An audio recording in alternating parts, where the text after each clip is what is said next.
کم سړی چې په کور کې په ښځه باندې کمزور دا غیرتي دی. دا څه دی؟ غیرتي دی. او کم سړی چې په کور کې په ښځه زورور دا بې غیرته دی.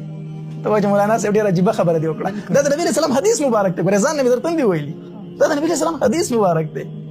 نبی علیه السلام فرمایي شریف انسان چې دی شریف انسان دی به همیشه په ښځه باندې کمزوری، ښځه به په ده زوروری. او لئیم او رزیل انسان چې دی که نه دی په کور کې په ښځه باندې زوروري. دی به په ښځه زوروري، ښځه به په کمزوري.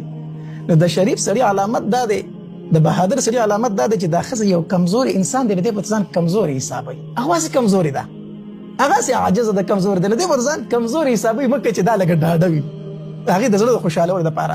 او رزیل سړی چې دی د به ښځه همیشه د خپو د لاندې دا ساتي. نو به هر حال د نبي علیه السلام ژوند مبارک داسې و که نه، د نبی علیه السلام په سیرت کې به دا چېرته ته اونۍ نه چې نبی علیه السلام په بیبي باندې ګزار کړی دی، نشته. شریعت کې هم منع ده په ښځه باندې به ګزار نه کوي. ګوره چې یوه ښځه نافرمانه د شریعت موږ ته څه وایي، هغې ته اول نصیحت وکړه. څه ورته وکړه؟ نصیحت ورته وکړه.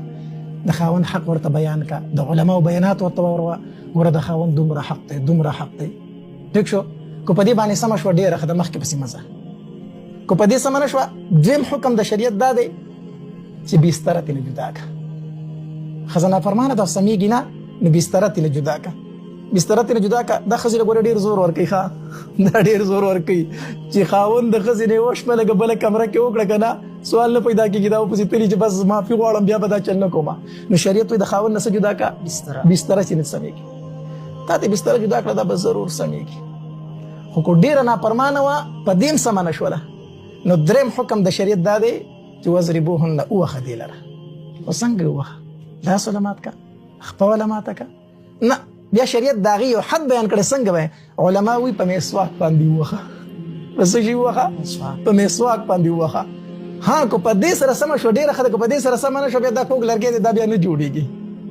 ګوره په واس سمه نه شوله، په بسترې جدا کېدو سمه نه شوه، او داسې په مسواک کې ولې ګزارونه ورکړه، په دې سمه نه شوه، بیا پې اخوا مه ځه، بیا دا نه سمیږي. بیا ورسره په دک کې حالت کې ژوند تېر کړه، یا ترې نه لارې جدا کړه.